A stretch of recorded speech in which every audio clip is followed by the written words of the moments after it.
Increasingly, local authorities that own slipways and the small boat angling clubs that use them are asking members for proof of boat angling competency and insurance before allowing them to proceed. The time will eventually come when some sort of boat driving test is compulsory. The rest of Europe are currently putting pressure on the UK government to introduce a trailer MOT, and sea angling permits are already being discussed. The most widely accepted minimum boat handling qualification is the Royal Yachting Association RYA Powerboat Level 2 certificate. Yes, good morning.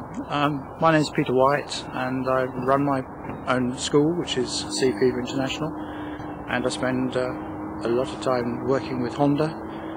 Today we've come down for a 2-day course on RYA Level 2, Royal Yachting Association Level 2, and we'll be looking at a general overview of the syllabus.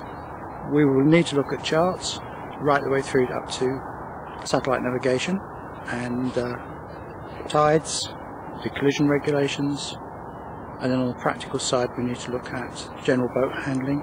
That comes in with launching and recovery, and after the launch and recovery we'll do slow boat handling work. Some of that's going to take us to pontoons and jetties, picking up moorings, and then of course the very important area, which is the man overboard drill, the man overboard recovery drill if someone's fallen in the water, and looking at a person coming away with a considerable amount of confidence to go forward but not to be overconfident so that they actually go out and make serious mistakes. So hopefully at the completion you'll be able to have a generally good idea of what you should be doing and how to do it. We've got everything on board that we need to have on board, yes? Yes. Charts? Charts. Radio? Radio. Navigation equipment? Navigation aids, yeah. Yeah. Paddles? Paddles. Fuel? Fuel. Spare fuel? Spare fuel. What else do we need? Flares? Flares. First aid kit? First aid kit. Smashing. Right, in which case then, the boat's all ready, we've got everything off the boat, everything off the trailer, we need to take off the trailer, and we're ready to go in the water. With over 30 years boat handling experience already in the bag, my initial thoughts regarding the course were that I would simply turn up, get on with it, and get the necessary documentation to continue with my fishing. In reality, nothing could have been further from the truth, but in the nicest possible way. It often takes something like this to reassuringly remind you of how much you do actually know, and equally that there are things you don't know or need to brush up on. The course itself runs over 2 days and takes up to 3 people. Hopefully, the next 12 minutes will offer some sort of flavour of what the training is all about. Launching considerations are quite important. Obviously you need to know what we're launching down. I mean, this slipway here is fantastic. It's concrete, it's in good condition, and it's got quite a nice angle to it. But some of the launching sites we use, they're really suspect, where you might drop off the end of the concrete straight into mud, and you might have to detach the vehicle from the trailer in order to keep the vehicle clear of the water. Lots of considerations like that. But if you actually look at the end of the slipway, we've got waves coming in on the end of the slipway, and they're not going to cause us a problem, but they could be a problem if it was rougher, and it certainly could be a problem if there's a large ship passing and it would create wash, because it doesn't need much of a wave to lift a boat off a trailer. And I find in life that more damage is probably done and more injury done to incorrect launch and recovery than when we're actually out on the water.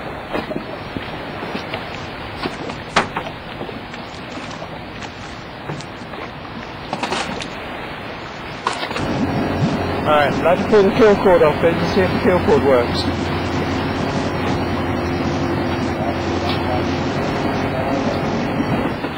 Brilliant, so you've done those checks then. Right, put the kill cord back on and it should start first kick.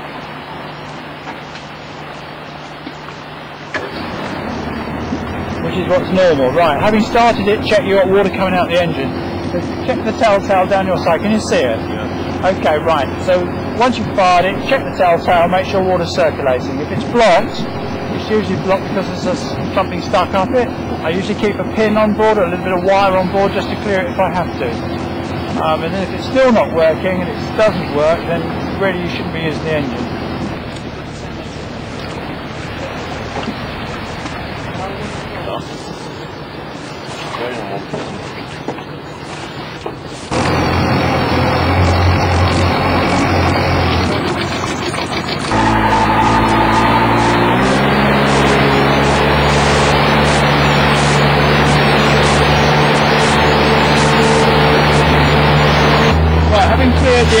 extent, having cleared where we've come from, you need to be able to know what it looks like. So you need to look behind you so you can see what it looks like. Because you need to recognise it when you come back. It's quite important.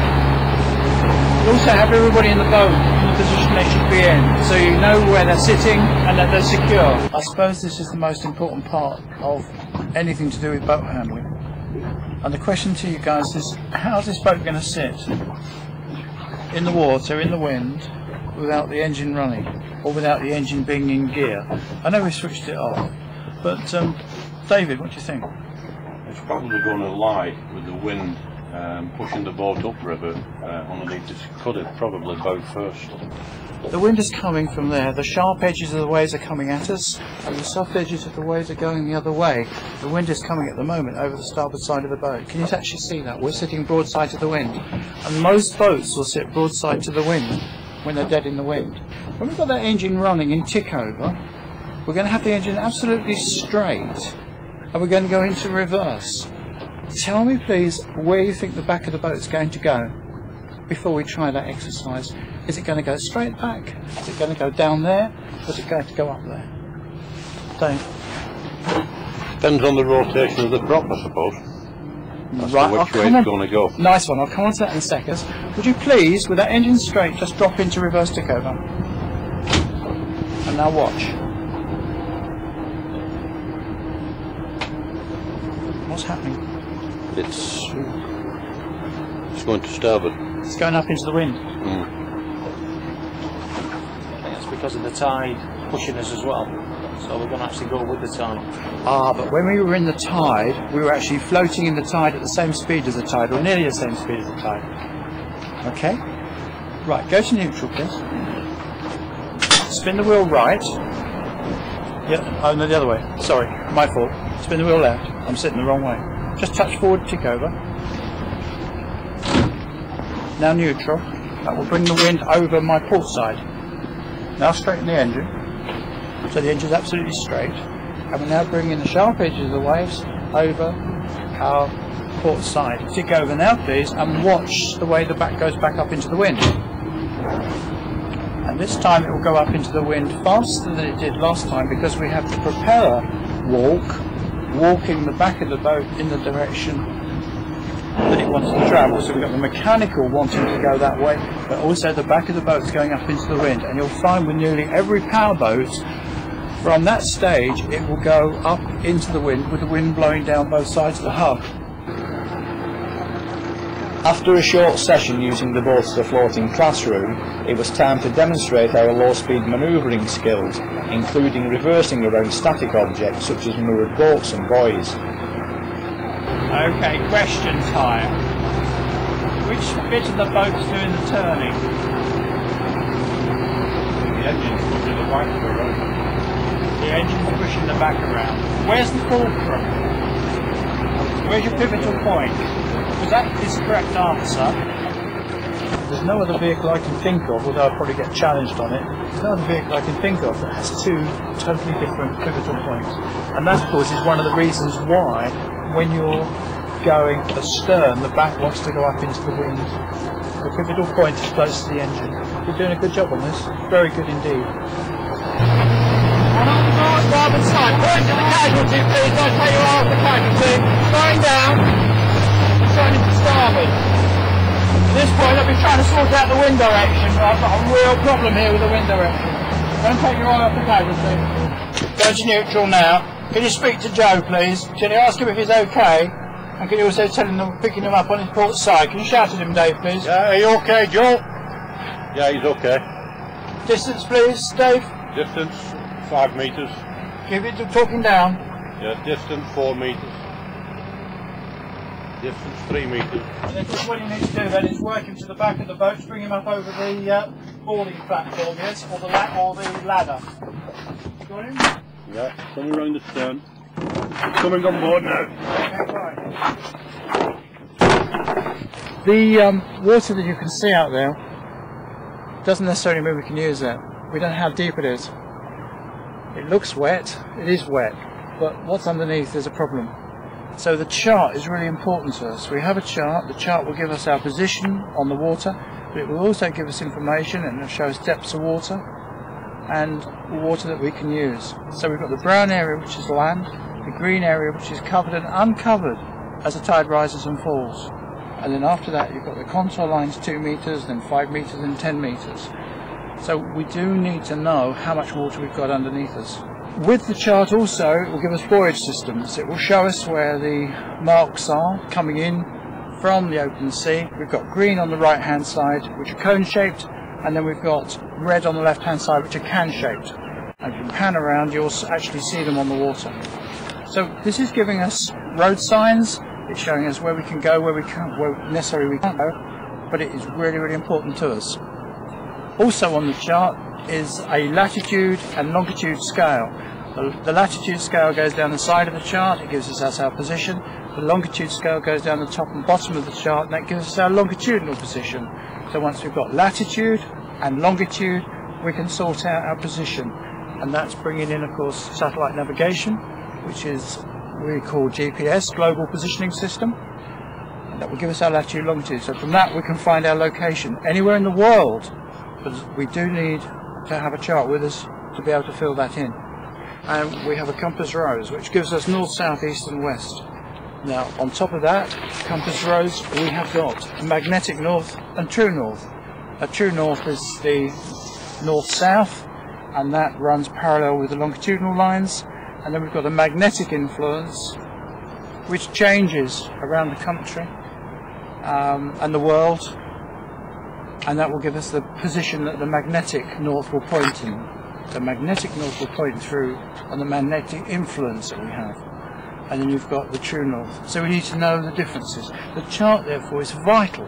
It's giving us our information that we desperately need. If we were to plot a direction, and here I'm just using the Portland course plotter, but if for an example I wanted to go from A to B,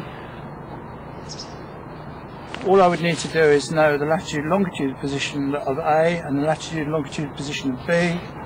I draw a straight line between the two marks. I turn the Portland plotter so the arrows are pointing along the true north and east and west. So we're using the grid system there to actually line ourselves up. If I then drew a line from A to B, my direction would be shown here in the course direction, 250 degrees, and of course that would be my true heading in that direction. The opposite would be 70 degrees going in the opposite direction, and therefore you would then have to add the magnetic influence to it. So there's really no excuse for anyone, and I really mean anyone, whether in a small boat or large boat, to go out to sea and not know where they are. We have the technology, it's not expensive, not when you price that against a life, which is not expensive, and it means that you can enjoy your boating to total satisfaction, that you know where you are at any particular time, and you also can work out the tides and the depth of water, and you'll know exactly where you are in the world. David, well done. I hope you've enjoyed what you've been doing over the last couple of days. I'm very happy with to be in a position where I can award you the Level 2 certificate with a coastal endorsement. Good for you, sir. Congratulations. Thank you very much, Peter. It's been a very informative course. You enjoyed it. Charles, thanks ever so much for putting up with me for 2 days. Excellent, well done. Very pleased with what you've done out on the water. And I'm delighted to award you the Level 2 certificate, coastal endorsement for your course. Thank you very much. Phil, thanks very much for your efforts over the last couple of days. You've done very, very well indeed. And I'm pleased to be able to award you the Level 2 certificate, logbook, for future reference and for putting logged hours in there and all the rest of it. That's a brilliant effort, thank you very much. I enjoyed it very much, and that is a license to fish.